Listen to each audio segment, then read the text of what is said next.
Ivan सदर खातून अव्वल आसिफा भुट्टो जरदारी से पिंक रिबन पाकिस्तान के CEO की मुलाकात। खातून अव्वल आसिफा भुट्टो जरदारी से पिंक रिबन पाकिस्तान के chief executive officer Umar Aftab ने ईवान सदर में मुलाकात की, जिसमें छाती के सरतान की रोकथाम और बरवक्त तशखीस के लिए मुश्तरका कोशिशों पर तबादला ख्याल किया गया।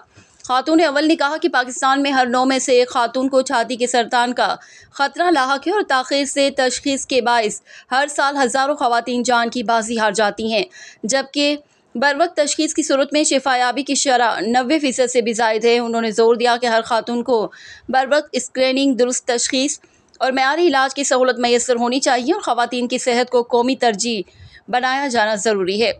आसिफा भुट्टो जरदारी ने देही इलाकों में इलाज और तशखीस की सहूलियात बढ़ाने, मोबाइल मेमोग्राफी यूनिट्स की क़याम और कम्युनिटी आउटरीच प्रोग्राम के फ़रोग पर भी जोर दिया।